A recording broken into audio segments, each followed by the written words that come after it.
hanya ingin jadi manusia bebas, Bu. Tidak diperintah.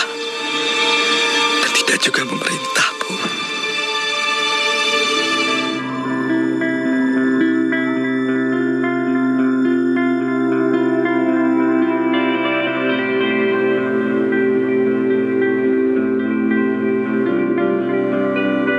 Ada yang masih aku sayangkan. Mungkin juga disayangkan oleh ribuan orang. Mengapa kau hanya menulis dalam Belanda? Mengapa kau hanya bicara pada orang Belanda dan mereka yang mengertinya? Kau tak berhutang budi sedikit pun pada mereka seperti pernah dikatakan oleh ibumu.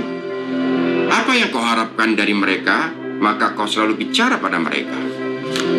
Prasangka telah membuat kata-katanya terasa melambung tak kenal rendah hati. Angkuh dan tajam menggurui bahkan menegur.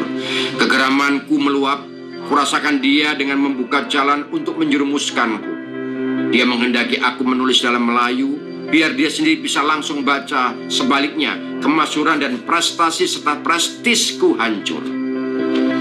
Aku pandangi dia dengan mata membelalak. Kau marah, Mingke? Tanyanya dengan nada yang terasa begitu angkuh. Aku tahan kegeramanku, bagaimanapun dia seorang sahabat bukan musuh. Dan tidak boleh dia menjadi bekas sahabat. Mungkin dia hanya tak mau melihat kenyataan. Pribadiku tak bisa berpisah dengan tulisanku, sedang tulisan tak dapat berpisah dengan bahasa Belanda. Perpisahan antara ketiganya hanya akan membuat orang yang bernama Mingke ini sampah jalanan belaka, kurang lebih. Keren. Lain sih nih kalau sutradara adalah juga seorang aktor dan pemain teater. Mas Anung, apa Ya, kabar? baik. Mas, Ya. ini kita tuh dari tadi lagi membahas tentang Pramoedya Anantatur dan bagaimana juga kayaknya kurang lengkap kalau kita nggak nanya-nanya Mas Hanung. Yang dimana Mas Hanung sudah mengadaptasinya ke dalam sebuah film. Selamat ya Mas, katanya filmnya kalau menurut media masuk menjadi urutan ke-10 salah satu film yang mendapatkan penonton di atas 1 juta. Ya. Mas Hanung, dari semenjak kapan sih menggemari buku-bukunya Pramoedya Anantatur? SMA sebetulnya. Jadi pada saat SMA itu kan Tahun berapa tuh SMA-nya? 1993, 94 aku lupa ya. Nah, waktu itu aku dapat buku Anak Semua Bangsa justru. Buku ini dulu. Yang pertama kali? Ya, justru malah Anak Semua Bangsa gitu loh. Tentunya ketika aku membacanya pasti kebingungan. Kenapa tiba-tiba analis sudah nggak ada. Maurits Melema tiba-tiba terakhir dia datang disidang oleh Nyai dan sebagainya gitu kan. Mas Hanung, dengan pengalaman itu terus tiba-tiba dapat kesempatan dan bikin filmnya, itu gimana proses kreatifnya? Apakah waktu pas mulai mengerjakan kayak aduh akhirnya kok cita-cita ini bisa tercapai sih? Ada begitu nggak sih Mas? Enggak, jadi pada saat itu aku pindah ke Jakarta, baru ketemulah itu buku Bumi Manusia. Membaca Bumi Manusia, terus suatu saat ini siapapun yang membuat film dari buku Bumi Manusia, aku adalah orang yang paling pertama nonton film itu gitu kan. Dan ternyata kesempatan itu untuk Mas Hanung. Dan kesempatan itu datang, tapi kesempatan itu tidak sekarang. Kesempatan menawari buku memfilmkan Bumi Manusia justru jatuh pada saat setelah Ayat Cinta. Tahun berapa itu Mas? 2010 itu pertama kali datang dari Pak Hatuk pada saat itu.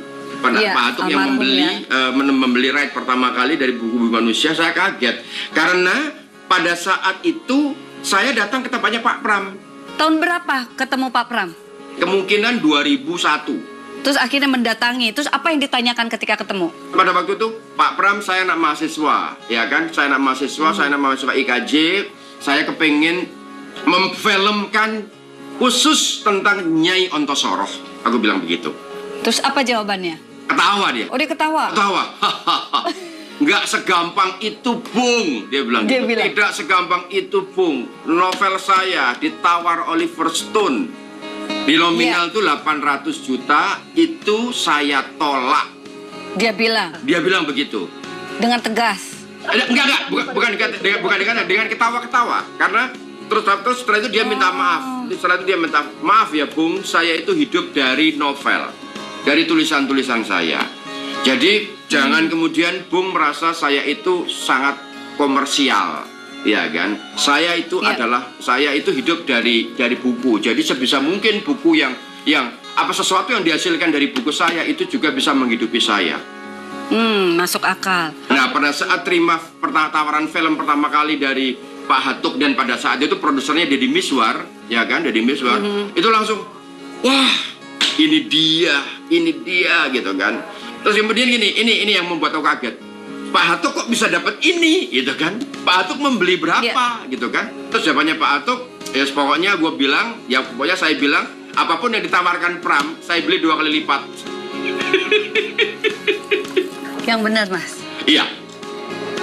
Oh, wow. Siapapun yang menawari Pram, ya, membeli buku ini.